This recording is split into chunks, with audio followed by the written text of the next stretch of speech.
নমস্কাৰ বন্ধু বান্ধৱীসকল welcome back to my YouTube channel Assamese Astro and Vastu Tips।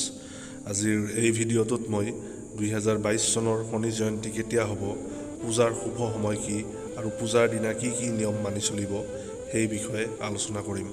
2022 চনৰ শনি জয়ন্তী আৰম্ভ হ'ব 29 মে ৰবিবাৰে দুপৰীয়া 2:54 আৰু শেষ হ'ব 30 মে সোমবাৰে সন্ধিয়া 4:59। ন্যায়দেৱ শনিদেৱৰ জন্মদিনৰ লগত সংগতি ৰাখি শনি জয়ন্তী উদযাপন কৰা হয়। শনিদেৱে ভাল কামৰ বাবে ভাল ফল আৰু বেয়া কামৰ বাবে বেয়া ফল দিয়ে। 2022 চনৰ শনি জয়ন্তী উদযাপন কৰা হ'ব 30 মে সোমবাৰে। যদিও শনিদেৱক পূজা কৰাৰ বাবে সন্ধিয়াৰ সময় বেছি উপযুক্ত, তথাপিও 30 মেৰ ৰাতিপুৱা 7:30 পৰা 10 বজাৰ ভিতৰত শনিদেৱক পূজা অৰ্চনা কৰিব পাৰিব, কিয়নো সেইখিনি সময়ত সোমবতী অমাৱস্যা থাকিব, লগতে সুকৰ্মা যোগৰো প্ৰভাৱ পৰিব। 30 মে সোমবাৰৰ দিনাখন আপোনালোকে নিৰামিষ ভোজন কৰিব। যিহেতু ন্যায়াধীশ শনিদেৱৰ প্ৰতিমা বা ফটো ঘৰত ৰখা নহয়, গতিকে শনি জয়ন্তীৰ দিনাখন আপুনি প্ৰাতঃস্নান কৰি ওচৰৰ শনি মন্দিৰলৈ যাব। মন্দিৰলৈ গৈ পোনপ্ৰথমে তিলত তেলেৰে কলা নাইবা নীলা সূতাৰে চাকি জ্বলাব আৰু শনিদেৱৰ প্ৰতিমাত কিছু তেল ঢালি দি শনিদেৱক এখন কলা নাইবা নীলা বস্ত্ৰ দান দিব আৰু এটা কাজল দান দিব। নীলা অপৰাজিতা ফুল শনিদেৱৰ প্ৰিয়, গতিকে নীলা অপৰাজিতা ফুল প্ৰদান কৰিব। প্ৰসাদ হিচাপে পুৰি আৰু মাটিমাহৰ দাইল অৰ্পণ কৰিব। ইয়াৰ উপৰি মাহৰ দাইলৰ জিলাপিও অৰ্পণ কৰিব পাৰে। লগতে ফল হিচাপে নাৰিকল দান দিব।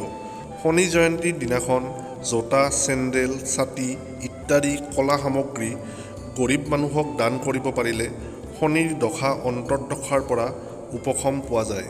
শনি জয়ন্তীৰ দিনাখন ওম শম শনেশ্বৰায় নমঃ এই মন্ত্ৰটো 108 বাৰ জপ কৰিব নাইবা শনি চালিচা পাঠ কৰিব। ইয়াৰ উপৰি কাউৰীক চাউল খোৱালেও শুভ ফল পোৱা যায়।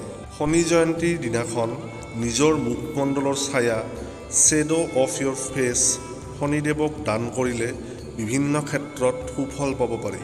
নিজৰ ছায়া দান কৰাৰ বাবে এখন কাঁহীত মিঠাতেল নাইবা তিলৰ তেল দি নিজৰ মুখখন সেইখন থালত চাওক। তাৰপিছত সেই তেলখিনি শনিদেৱক অৰ্পণ কৰক। শনি জয়ন্তীৰ দিনাখন নখ আৰু চুলি নাকাটিব। লগতে পবিত্ৰ গছ যেনে তুলসী, বট, বেল ইত্যাদিৰ পাত নিছিঙিব। শনি জয়ন্তীৰ দিনা পূজা কৰিবলৈ যাওঁতে এটা কথা ধ্যান দিব, যাতে আপুনি ৰঙা বস্ত্ৰ পৰিধান কৰি নাযায়। দ্বিতীয়তে, পাৰিলে কলা নাইবা নীলা ৰঙৰ বস্ত্ৰ পৰিধান কৰক।